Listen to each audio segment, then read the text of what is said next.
Welcome to From Here, where we discuss what it really takes to lead a great life and a great business, one conversation at a time. I'm Vanessa Oake Hogan, broker-owner of Century 21 United Realty. This podcast isn't just about real estate, it's about drive, discipline, and the people behind the success stories, from entrepreneurs and innovators to community leaders. I sit down with people I admire to talk about work ethic, business tactics, decision making, and how they're making impact in their own way. Let's get into it.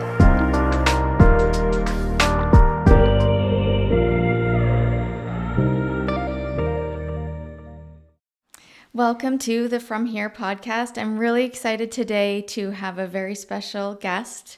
Rich Robbins is here. Thank you so much for being here. We're totally flattered that you made the trip to Peterborough to be here. It's my pleasure. As you know, I was born here. Yeah. And so it's always nice. I don't know. Every time I drive into Peterborough, this warm feeling comes over me, right? Yeah, I know that feeling. I lived away for a while, and whenever I would come back, yeah. So I'm really pleased and thankful that you invited me. Well, thank you. I'm sure everybody knows your history, but I just want to highlight it. One thing I don't know if every Peterborough area realtor knows is that you're actually from Peterborough. Yeah. So you're born and raised here. You started real estate in 1985, I believe, That's if my right. research is correct. And soon after that, started your own brokerage in a very difficult time. I want to get into that a bit. Yeah. And then, of course, your amazing coaching academy that you and your wife Sue founded and have had huge success. It was interesting to read that a lot of your coaching clients are in the 500,000 gross commissions in a year. So you've got a lot of successful agents. I'm not surprised if they're working with you. They're going to do well. And the teams are doing big business as well. So lots to be proud of there. You've written a book, which is amazing. I've read that book and your podcast. So You might be the only person who read it. Oh, not true at all. It's amazing. So, and I wanted to share something with you. I don't think I've ever told you this, but when COVID hit, my family and I were away. And so when we got back, we had to isolate for 2 weeks. And I was everyone I think was like, what the heck is going on here? And Century 21 Canada leadership just stepped up right away and started doing webinars at noon. And I think you might have been the first one. And I tuned in. And after that 30 minutes or hour, whatever it was that you spoke, I was like, thank you. I feel like my head's screwed on straight. I know what to do. You were, I think, talking about just working on things we can control. You calmed me down. Like, it was incredible. It had a huge, profound effect on me in that time. So I want to thank you for that. Well, thank you very much. Yeah. It was just such a difficult time for everybody, right? Yeah, but you always have this calm, I don't know, sense about you. And I like your perspective on things. So yeah, I can see where the success comes from. Oh, thank you. Thank you very much. You're welcome. So what was real estate like in the 80s in Peterborough? What do you remember? Well, I was young. I was 24. And, I probably at that stage in my life, to be honest, when I thought I knew way more than I did. It probably makes sense, right? You're in your 20s and maybe a little wee bit cocky. Mm-hmm. And when I got into real estate, I was humbled very fast. Okay. And I remember the first day I will never forget, my manager said to me, he said, there's 5 of us all started the same day. And he said, how many leads do you have? I looked down, I don't have any. Like, what do you mean, how many leads? Isn't that why I'm here? Yeah. and he said, no, you got to find your own leads. So what he taught me at the time, which I look back at it now, it was so great. He taught me, it's called dialing for dollars back then. We didn't have any computers. No. There was no internet. None of that was going on. So you literally just, got these cross-reference booked and you little dialed down streets, right? And so anyway, that's what I mean by humbled, because I was so afraid of rejection at the time. Like, I remember, you had to dial 7 numbers and I dialed 6 and I couldn't push the 7th because I was afraid it was going to ring, you know what I mean? And somebody might answer. And then he recommended we door knock in the afternoon. And his whole theory was that if you don't have any leads, you need to spend all day looking for them. Mm-hmm. And of course, not knowing a lot about real estate, I thought to myself when I was getting my license, I'm going to get to dress up really nice and sell really nice houses. And all of a sudden now I'm sitting dialing, and these were literally rotary phones, Right. Dialing all the time, and then door knocking in the afternoon. And they had me doing two open houses on the weekend. So when I started, I would say for the first, 4 or 5 months, that's what I did. That's the way it was And you back did then. it though. Who Yeah. was your coach or mentor at that time? Manager? Don Harriman. Yeah. So Donnie, yeah. So, and what's really funny, I hadn't seen Donnie in probably 15 years, and I had lunch with him about 2 weeks ago. Nice. Yeah, and it was really good to see him again. But he was a very competitive guy. Like he played hockey, serious hockey, and so I think what he taught me was, that competitive spirit. Like if you want to be successful, and I remember thinking to myself, I thought, well, he knows more than me. Why don't I just do what he tells me? Why resist it? Good for you. I'm just going to go do what he tells me. And of course, I could overcall resistance after a while, and then you get, over the fear of door knocking and all that. And it takes a little while. You're uncomfortable for a while. But I always say when you start anything new, you're going to be uncomfortable. And the Yeah. only way to get comfortable is to do it, push through, right? So that was how I started back then. And even if you think about the marketing of homes, there was an MLS, but we used to list everything exclusive first. So, just Century 21 could actually sell that house Yeah. for a period of time before we would put it on MLS. Okay. So it's, I'm not going to say unheard of now, but it's somewhat unheard of now, right? Where you see exclusive listings. So it's funny how it has evolved so much, Yeah. from where we were, like doing offers in person, driving over to somebody's house to do an offer, like everything was in person. Yeah. Right. So, but it was a lot of fun. I have very, very fond memories, and I learned so much in the first few years that really, I think, set me up Yeah. for what I do now. Do you remember who the big players were back then in Peterborough that we met? Yeah. Shirley McDowell. Yeah. She just recently retired. Is she? Dan Grady. Yep. And this is a crazy story about Dan. Can I tell you a story about Dan Grady? Yeah, I'd love to. The first house I ever sold in my life was Dan Grady's listing. Okay. Okay. So then I brought the deal in the next day to Don, my manager, and I was bouncing off the walls, right? I just actually did a deal. And I think it was, hard to imagine now, but I think it was like $45,000 or $46,000, right? And he said to me, he looked at the file and he saw that Dan Grady was a listing agent. And he said, Dan's one of the top agents in Peterborough. You know what you should do? You should call him up and invite him out for lunch. And of course, Dan's got the big car, and I knew of him because of all his marketing, and I was nervous. Don, I can't call him up. Why does he want to have lunch with me? Like I'm a 24-year-old kid, right? Yeah. And so anyway, he said, well, what's he going to say? And here's what Don said to me. He goes, if he says no, you're no further behind, are you? You're right where you were when you started. Love and it. if he says yes, you're ahead. So no, you're in the same place. So yes, you're ahead. So I called up Dan Grady. We went out for lunch. I still remember it was a Chinese restaurant somewhere. I don't know. But anyway, we went to this Chinese restaurant. We were together for 2.5 hours, and he told me everything that he had done, how he Nice. got started. And that was sort of my first introduction to understand the power of people and getting around the right people. Because Dan and I then Yeah. became friends. Like we actually became friends. We started hanging out quite a bit. Nice. And, and he had an influence in my real estate career Yeah. in a really positive way. The connections are so important Yeah, in business and life, right? Get around the right people. It's they say you can't fly with the eagles if you're always walking with the turkeys. And I don't Yeah. mean that in a negative way, Yeah. but you have to ask yourself all the time, the people I'm hanging around, like what do they have me thinking? What do they have me doing, right? And it's a good question to ask yourselves. Do you think that Don and his approach to helping you out inspired you in any way to get into coaching? Like I know I want to get into that later, but did he have an influence on that or? I don't think Don inspired me to get into the coaching business. I had some coaches later in my life, once I had left Peterborough, that really had an impact in my life. Okay. And that sort of inspired me. But what I learned from Don, and I still, a little bit of what I do today, is that the power of lead generation. Like when I look at the industry as a whole, and you say, well, what's the difference between the good and the great? Well, the difference between the good and the great is always going to be lead generation. Because you look at you talk about teams. So we, we work with lots of agents that are making, they're doing 20 deals or 15 deals, but we do work with a lot of agents that are doing hundreds of deals, right? Like big teams. And when I look at any team, you know what they're really good at?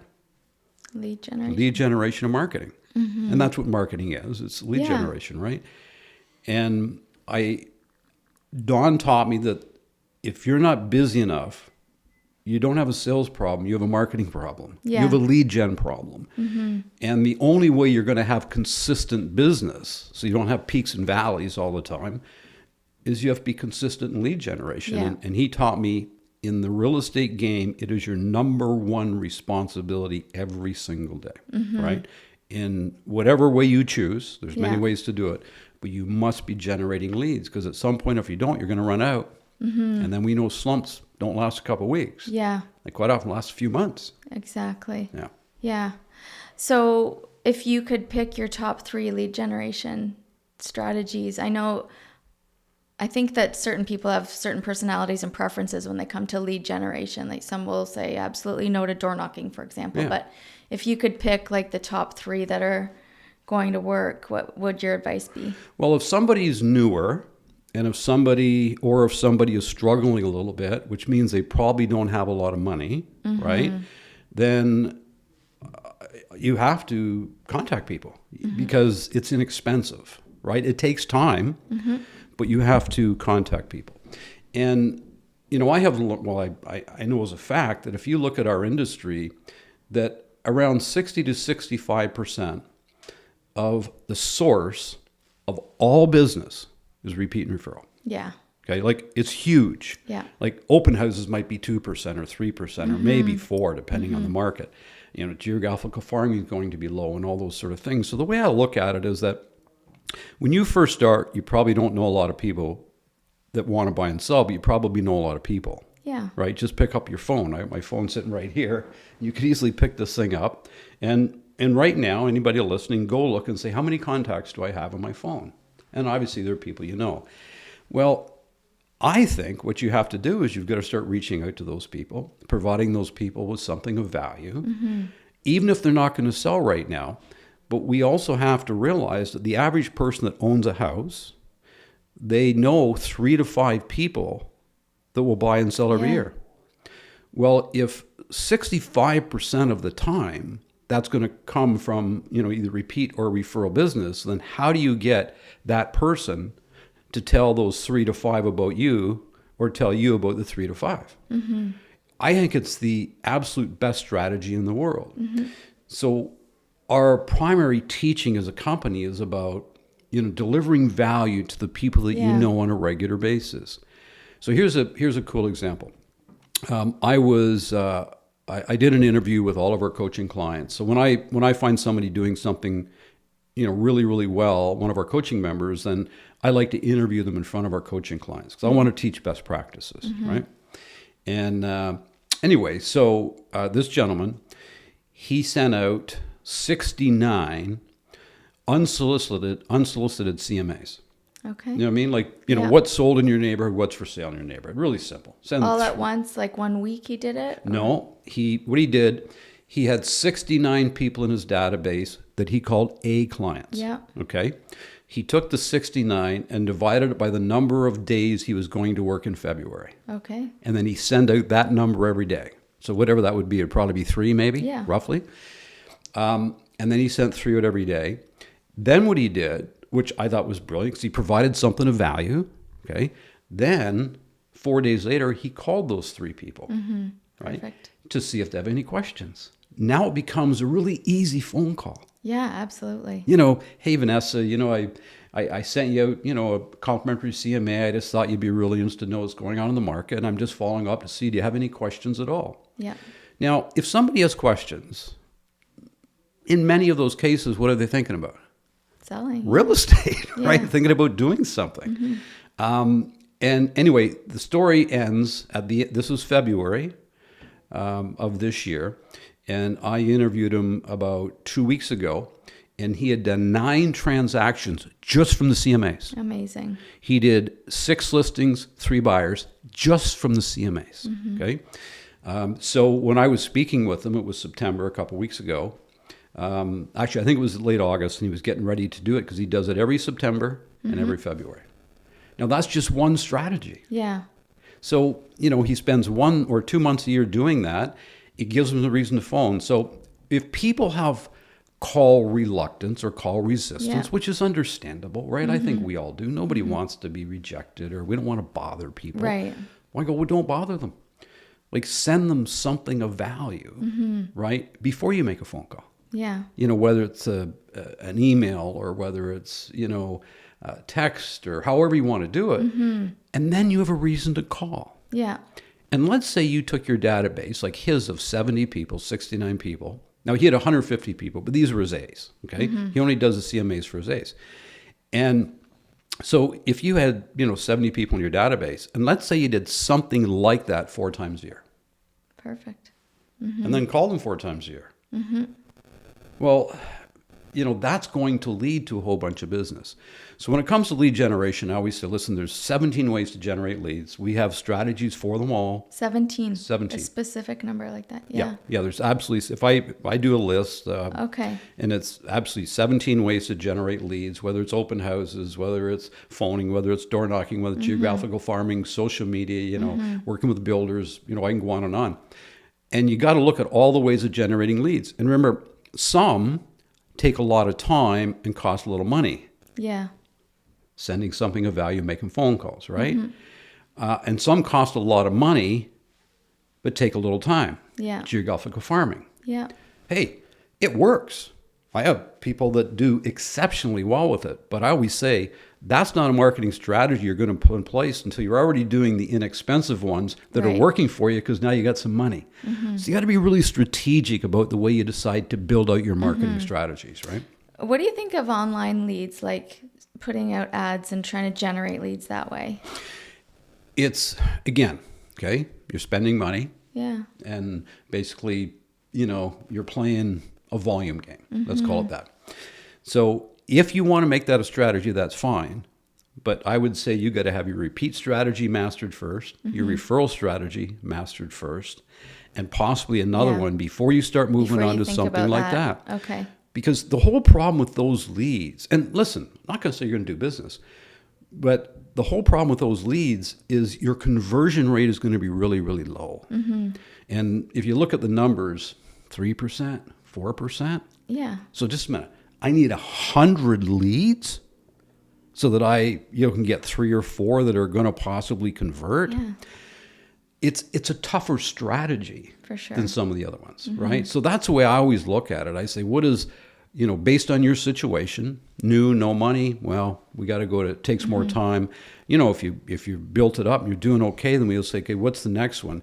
And we have found that top agents have 3 to 5 revenue streams. Okay, so they would, like, when I say that, if you're doing $250,000 a year, as an example, or let's not say $250,000, let's say 25 transactions, okay? Somewhere around that number, 2 a month. You probably need 3 revenue streams. Okay. So you need your repeat and you need your referral. But when I say that, a lot of people go, well, I get lots of repeat referral. But I said, but how much are you missing? Do you have a real strategy, right? And that's what we teach. Yeah. We say, well, here's a strategy. Just do this, and it's been proven thousands of times, right? So you've mastered that. Then you say, well, what do I want my next one to be? And then you start working on a third. Yeah. But don't worry about that and that and that and that and that. Focus. And you see so many people, they go to work and they're like, what should I do today? And you're seeing all these different things. Everyone's doing all these different things. Right. And you're like, And all these companies are trying to sell you stuff. exactly. Like I'm telling you, Daily. like even me, like the amount of emails I get about, getting me coaching clients and we're going to get you more coaching clients and all this. And I don't respond to any of them because, they don't understand my business.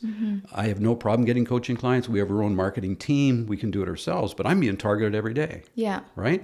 And so are the agents. And I say, you just got to be really, really careful because you can end up spending a lot of money. And the challenge for agents too is not just lead generation, it's conversion. Yeah. Like it's one thing to generate a lead, but it is a whole different animal to turn that into an appointment. Yeah. So first of all, you got to qualify the lead. Yeah. Because you don't want to waste your time, right? No. And make sure that, I always say, if you go to the doctor, you better be sick. Doctors, you walk in the doctor and the doctor goes, oh, what's the problem? Well, I don't have any problems. Just thought I'd come in and visit you today. Yeah. Well, hey, we're the same. We want to spend time with people that want to buy and want to sell. Yeah. Right? Not that are tire kickers. And, well, yeah, might be retiring in 6 years, and maybe we should start looking around. Like, Yeah. Because now your time is everything. So when it comes to getting a lead, number one, especially online, like it's a process to qualify them. Like there's usually going back and forth a few times, and then and the people that do it are really good at it in terms of the questions they'll ask, and then they'll send them something of value, and then they'll online then ask them another question. But this can go back and forth for weeks. Yeah. That's a lot of work. And if you cut to the chase and you actually do get an appointment, and we're in a competitive market now, a slower market, and I think agents are maybe feeling a little bit more desperate. Sure. I need to get this listing. Yeah. But if you don't qualify, what's their motivation? Yeah. So what are your key tips around qualifying? Well, we have a whole series of questions, but let me narrow it down to 3 because this will be really easy for the audience, right? So we have buyer qualification questions and seller qualification questions. I think there's 22. You don't need to use them all, but at least you Is get this some from there. the Masters Academy coaching? It's in the Masters Academy, yeah. And actually, I think you can probably download the scripts on our website. I don't know, but that's a possibility. And I'll send it to you if anybody requests it. You can send it to them. I'm fine with all that. Yeah. But here's to me. Let's just make it really, really easy. There's 3 answers you got to have, and it's why, when, where. Okay, so imagine this: you're sitting in an open house. Somebody walks in. You don't have any idea if they're a neighbor, unless you ask them, or maybe they're not telling you the truth. Then how do you qualify that person? So I always say, as you're walking through the open house, just casually ask a question in a room. Be real casual about it. Get to know them. Build some rapport first. And, then say to them, so I'm curious, when would you like to move by? Now they're going to look at you and go, oh, we're not moving. Yeah. Good. I needed to know that, right? Or they might say, well, kids are gone now. We're empty nesters. We're, thinking maybe over the next, 6 months. Got a lead, right? And then my next question would be, well, where would you like to move to? Are you thinking about just this neighborhood? Are you looking at other areas? Very easy question. These are softball questions, right? Well, we've always liked this area, but we're also looking here and we're looking there. Yeah. Now, you don't need the third one because I already told you the answer. The next one is why.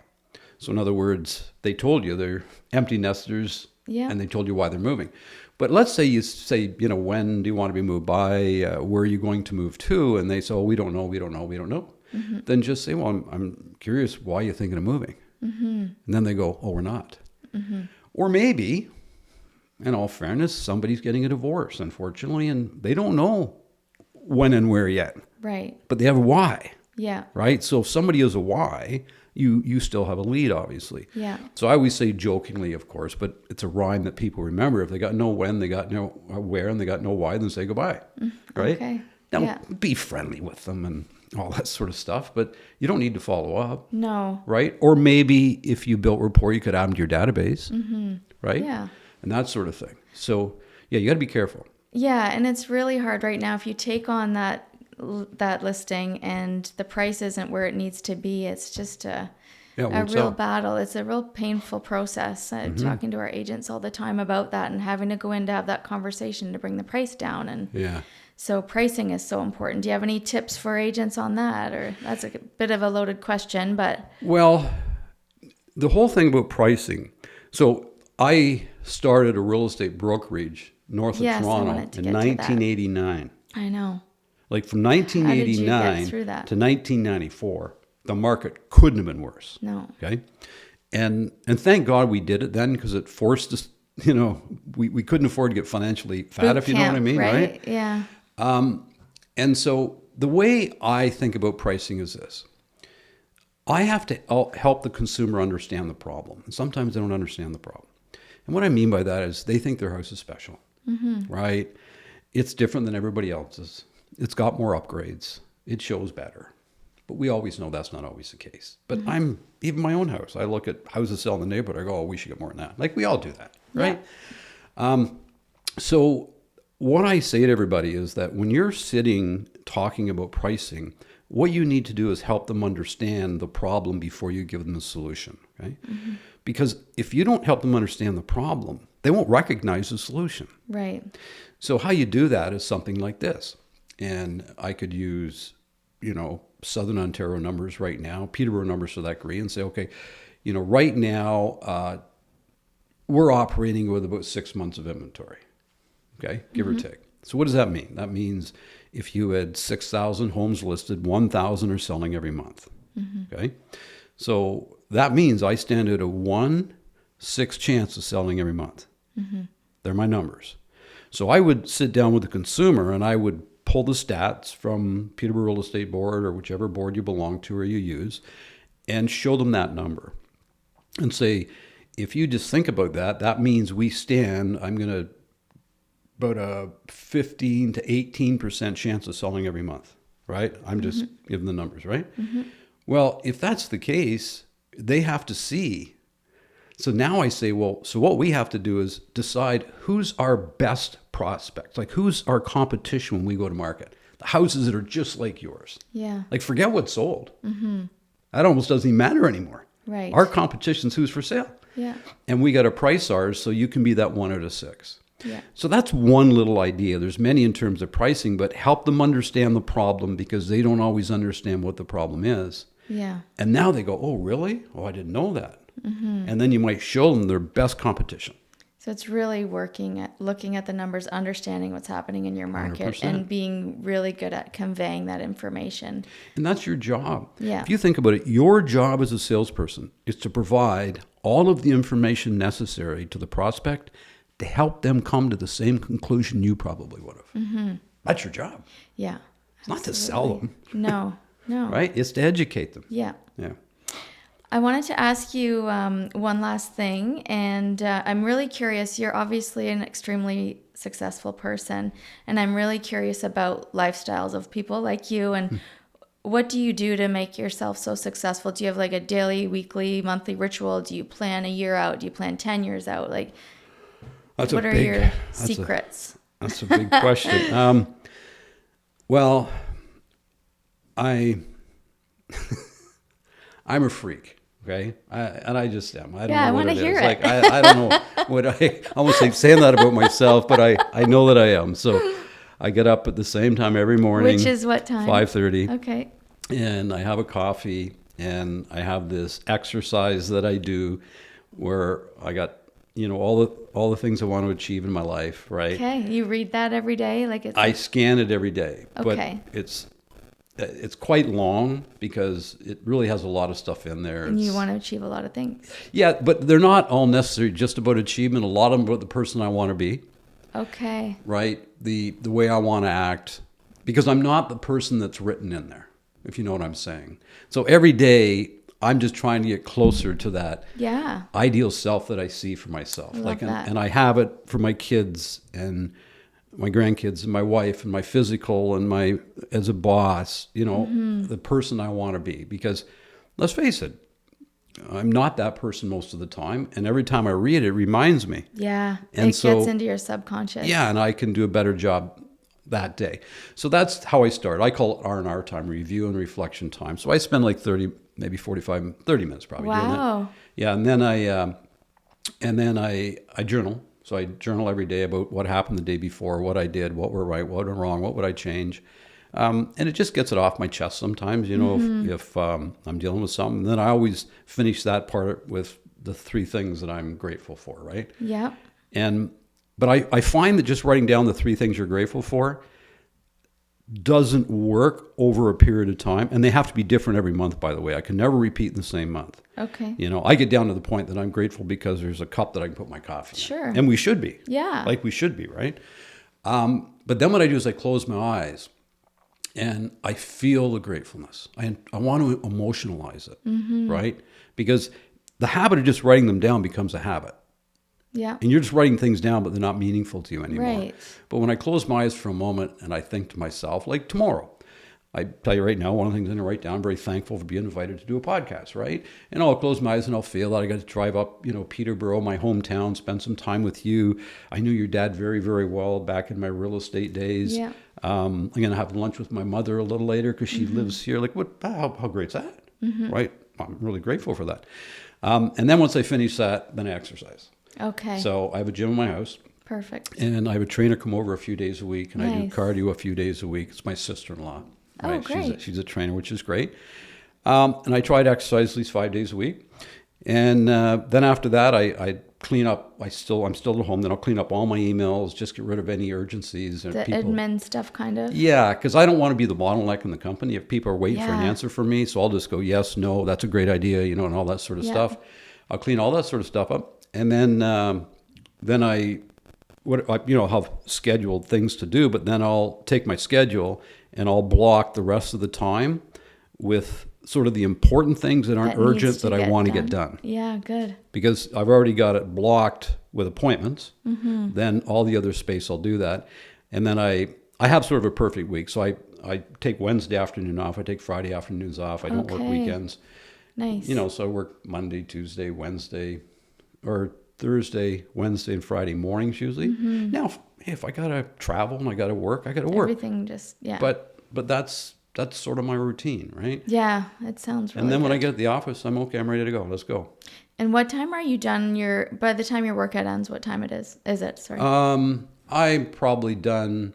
Like every day's a little different, right? Because I might do something else in there. But I would say generally, I used to get to the office by 8:30. I generally won't get there by 10 now. Yeah. 10 o'clock's my time. But that work is so important that you're doing before you get to the office. Yeah. And I'm sitting at home on my counter. I'm doing my emails, and I might get into some responses going back and forth. I love it. And then so the office knows that never book an appointment before 10 o'clock. Okay. Yeah. And then, I'll go, 10 to whenever. And, but also the other thing I do, and I don't know about everybody else, but when I'm done work, I don't care what time it is I leave. Mm-hmm. Like if I get everything cleaned up by 3 o'clock, I'm out of there. If I get everything cleaned up by 2 o'clock, I'm out You of don't there. feel like you just need to stay Nope, there. I don't want to stay. My Okay. wife does. Okay. She stays. Yeah. But as soon as I get everything done that I need to do, I'll just take off. I'll go home. I'll go for a bike ride. Or I do a lot of reading. So sometimes good. I'll spend I still read every morning too. I missed that one. So I'll read for at least 30 minutes every morning. Wow. Like news, or you're reading a book or something? No, I'm reading a book. Yeah. Yeah. So nonfiction book. I read fiction too, but in the morning I read nonfiction. That's what I mean. I'm a freak. When I'm telling people this, they're going, I "Are love you it. crazy? This You is really exactly do. You what I really wanted do to all that hear." sort of stuff." I go, "Yeah, I do. I've done it for 20-some years." Yeah. When I'm done work, I leave, and I'll go home and I'll read. I'll go sit outside if it's a nice day. I'll stand in the pool, read a book, Wow. go for a bike ride, Nice. whatever. Sometimes, go do some errands. Yeah. So I'm not the type of guy that's just going to work because the hours say that I should be there. Yeah. Once I'm done, I'm gone. Yeah. Right. But I must admit, I'm really productive when I work. Yeah. I move fast. Like Yeah. I wish I didn't move so fast. But you're probably setting yourself up to be able to do that with your morning routine, right? Yeah. I think so. Yeah. Amazing. Yeah. Unfortunately, I can't believe we've run out of time already, but thank you good. so much. I'm inspired for sure. And I hope everyone that listens is going to learn a lot from you. I know they will. So, Well, thank you so much for having me. I really appreciate it. yeah, we appreciate it too. Thank All right. you.